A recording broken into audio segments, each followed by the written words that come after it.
Hi, ഒരു പുതിയ product തുടങ്ങുമ്പോൾ അതിന്റെ വിജയത്തിന്റെ പിന്നിലെ ഏറ്റവും വലിയ രഹസ്യം എന്താണെന്നറിയാമോ? അതാണ് പ്രോഡക്റ്റ് മാർക്കറ്റ് ഫിറ്റ്.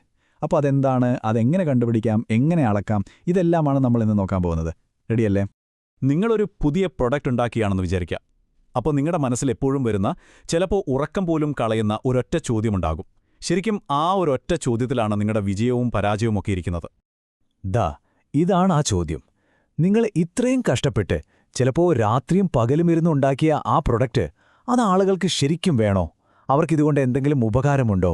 അതോ ഇതൊരു നല്ല ഐഡിയ മാത്രമായിട്ട് ഒതുങ്ങിപ്പോകുമോ? ഇതിന്റെ ഉത്തരം കണ്ടെത്തലാണ് ഏറ്റവും വലിയ വെല്ലുവിളി.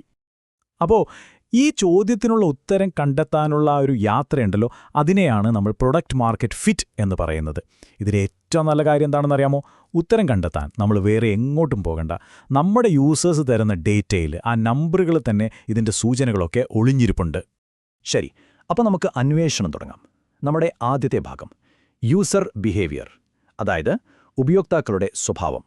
ആളുകൾ നിങ്ങളുടെ പ്രൊഡക്റ്റ് എടുത്തിട്ട് ശരിക്കും എന്താ ചെയ്യുന്നത്? അവരുടെ ഓരോ ക്ലിക്കും ഓരോ സെക്കൻഡും നമുക്ക് ഓരോരോ സൂചനകളാണ് തരുന്നത്. നമുക്കൊന്ന് നോക്കിയാലോ?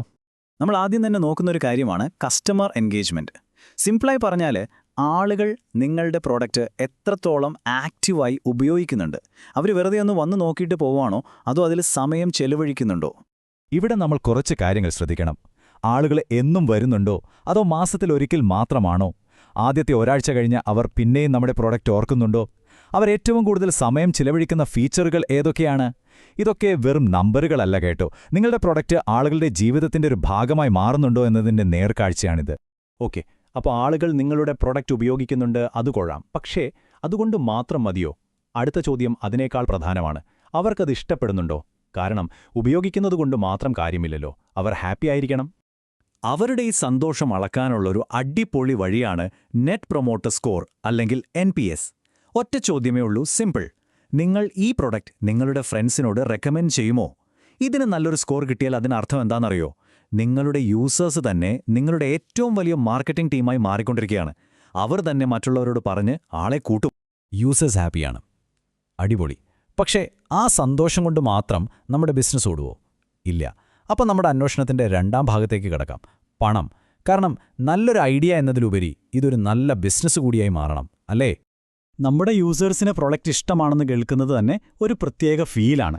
പക്ഷേ ആ ഇഷ്ടം കൊണ്ട് മാത്രം നമുക്ക് ശമ്പളം കൊടുക്കാനോ ഓഫീസ് വാടക കൊടുക്കാനോ പറ്റില്ലല്ലോ.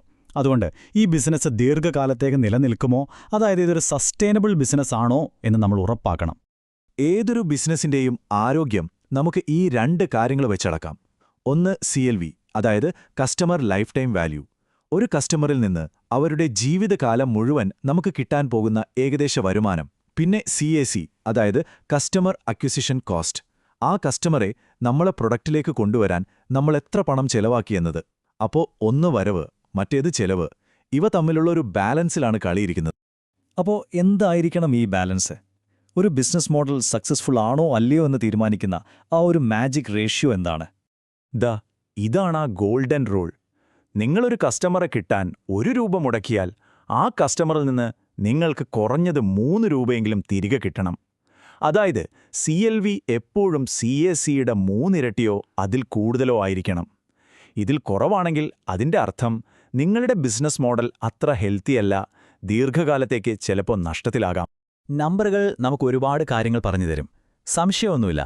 പക്ഷേ ആ നമ്പറുകൾക്ക് പിന്നിലുള്ള മനുഷ്യരുടെ ശബ്ദം കേട്ടില്ലെങ്കിൽ നമ്മുടെ ഈ അന്വേഷണം ഒരിക്കലും പൂർണ്ണമാകില്ല. അപ്പോൾ ഭാഗം 3, നമുക്ക് നമ്മുടെ കസ്റ്റമേഴ്സിനെ ഒന്ന് ശ്രദ്ധിച്ച് കേൾക്കാം. ഡാറ്റ വളരെ പ്രധാനപ്പെട്ടതാണ്, സമ്മതിച്ചു. പക്ഷേ അത് കഥയുടെ ഒരു വശം മാത്രമേ കാണിക്കുന്നുള്ളൂ.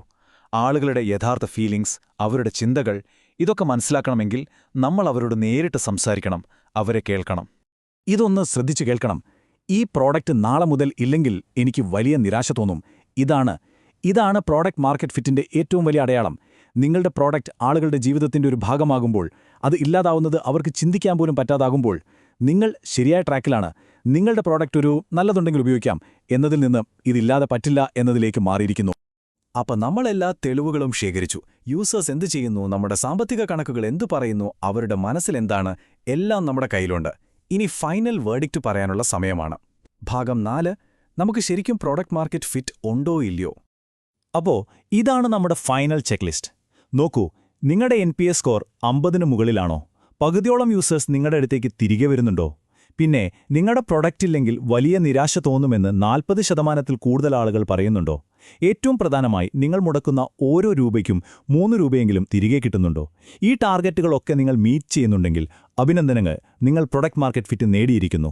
ഈ ചാർട്ടിലേക്കൊന്ന് നോക്കൂ. ഒരു 60 പോലെയുള്ളൊരു NPS സ്കോർ കാണിക്കുന്നത് നിങ്ങൾ ലക്ഷ്യത്തിലെത്തിയെന്നാണ്. പക്ഷേ അത് 20-ലോ അതിൽ താഴെയോ ആണെങ്കിൽ അതിന്റെ അർത്ഥം ഇനിയും ഒരുപാട് ദൂരം പോകാനുണ്ടെന്നാണ്. ഈ വ്യത്യാസം കണ്ടില്ലേ? വളരെ വലുതാണ്. ശരി, ഈ വിവരങ്ങളൊക്കെ കയ്യിൽ കിട്ടി. ഇനി എന്തു ചെയ്യും? ഈ സിമ്പിൾ ഫ്രെയിംവർക്ക് ഉപയോഗിക്കാം. ആദ്യം നിങ്ങളിപ്പോൾ എവിടെയാണ് നിൽക്കുന്നത് എന്ന് സത്യസന്ധമായി വിലയിരുത്തുക. നിങ്ങൾ പുറകിലാണെങ്കിൽ അത് എവിടെയാണ്? NPSലാണോ അതോ റിട്ടൻഷനിലാണോ? അത് കൃത്യമായി കണ്ടുപിടിക്കുക.